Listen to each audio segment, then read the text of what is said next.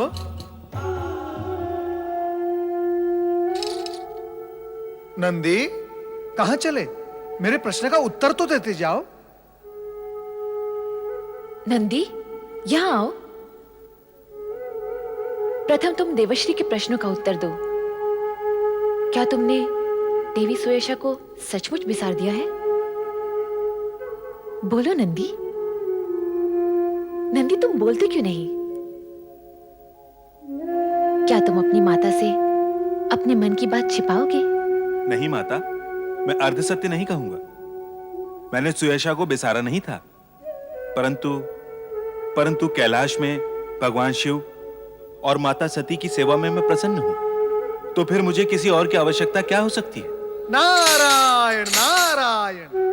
देखा महादेव, आपके समान आपका ये गणाध्यक्ष नंदी भी विवश सुयशा की उपेक्षा करता रहा। प्रभु, अब आप नंदी को आज्ञा दीजिए कि वो सुयशा को पत्नी रूप में स्वीकार करे। प्रभु, सुयशा पर कृपा कीजिए, दया कीजिए उस पर। नंदी, हम सब की इच्छा है कि सुयशा तुम्हारी धर्म पत्नी बनकर कैलाश आए और तुम्हारे कार्य में तुम्हें सहयोग दे। नंदी, अब तो देवी सुयशा को धर्म पत्नी के रूप में स्वीकार करो। जब देवादिदेव महादेव ने आज्ञा दे ही दी है, तो फिर संकोच कैसा? आपकी आज्ञा का मैं अनुचर हूं भगवान। आपकी इच्छा अवश्य पूर्ण होगी। धन्य हो नंदी, मैं आज तुम पर बहुत प्रसन्न हूँ। माता सती, देवी सुयशा को अलकापुरी से कैलाश लाकर उसे नंदी की धर्म पत्नी बनाने का शुभ कार्य आप ही करेंगे, क्यों महादेव? अवश्य नारद, ये कार्य तो वर की माता ही कर सकती है, हम नहीं। देवर्षि, अब आप हमें सुयशा के पास लेकर चलिए। जब आप उनका संदेश लेकर आए हैं, तो नंदी सुयशा का शुभ विवाह कराने में भी हमें सहयोग दीजिए। जो आपकी आज्ञा माता। माता, ऐसे कार्य हेतु मैं सदा ही तत्पर रहता हूं। शिव गणाध्यक्ष नंदी, आप यही रहेंगे? सुयशा को देखने की आपकी मनोकामना शीघ्र ही पूर्ण होने वाली है। माता, पधारिए। नारायण नारायण। ओम नमः शिवाय, ओम नमः शिवाय, ओम नमः हे शिवाय। सर्वशक्तिमान सदाशिव जी, नमः शिवाय, मेरी पुत्री सुयशा की आराधना स्वीकार कीजिए। नमः शिवाय, उस पर कृपा कीजिए देव, कृपा कीजिए। ओम नमः शिवाय। नमः शिवाय, आंखें खोलो सुयशा। नमः शिवाय, आंखें खोलो देवी सुयशा। ओम नमः शिवाय, पुत्री सुयशा, नमः शिवाय, आंखें खोलो बेटी, ओम नमः शिवाय, आंखें खोलो।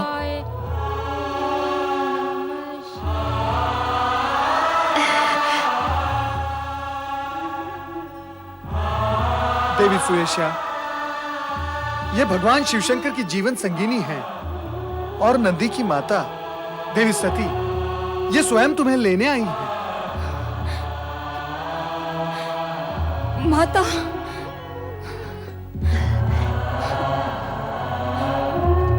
तुम्हारी तपस्या सफल हुई पुत्री। जब कोई सच्चे मन से प्रण करता है, तो वह अवश्य पूर्ण होता है। देवादिदेव ने तुम्हारी प्रार्थना स्वीकार कर ली है। नंदी ने तुम्हें अपनी धर्म पत्नी बनाना माननीय कर लिया है। माता, माता। पुत्री, तुम्हें मेरे साथ चलना है।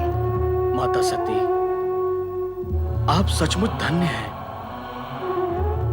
देव ऋषि नारद, यदि आपने मेरी पुत्री सुयशा की इच्छा शिव जी को ज्ञात न कराई होती, तो न जाने कब इसकी तपस्या सफल होती। नारायण नारायण। मरुत देवता, ऐसा न कहिए। भगवान शिवशंकर तो घट घटवासी हैं। उन्हें सबके मन की इच्छा ज्ञात है, परंतु हर कार्य अपना समय आने पर ही पूर्ण होता है। देवी सुयेशा की तपस्या व्यर्थ नहीं जाएगी। इस तपस्या के प्रभाव से देवी सुयेशा नंदी के साथ कैलाश पर निवास करेगी। हाँ सुयेशा। मरुदेव, नंदी सुयेशा के शुभ विवाह में आपकी उपस्थिति आवश्यक है। पधारिए। जो आज्ञा माता श्री। मरुदेव, अब कैलाश और स्वर्ग का शुभ संगम होगा। नारायण नारायण। ओम नमः शिवाय। रूपोद्यान प्रफुल्ल प्राय कलिका राकेन्दु निम्बानना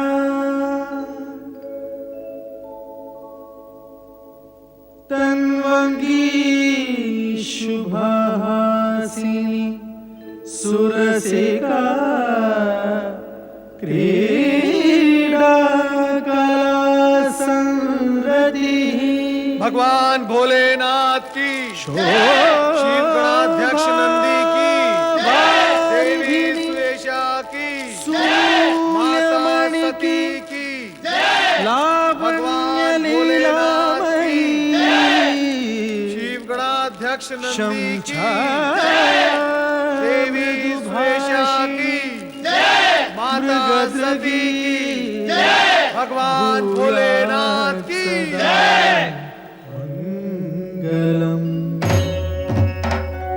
संसार के लिए आदर्श सेवाभावी पति पत्नी का कर्तव्य निभाओगे तुम। तुम्हारा कल्याण हो।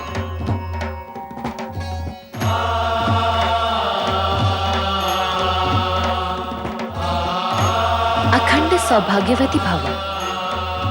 पुत्री सुयेशा, सदा अपने पति की आज्ञा का अनुगमन करना, शिव सेवा से कभी मुंह न मोड़ना।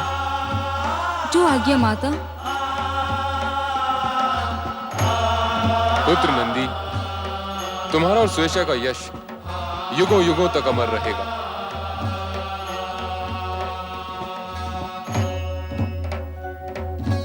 हम दोनों का प्रणाम स्वीकार करें देवर्षि।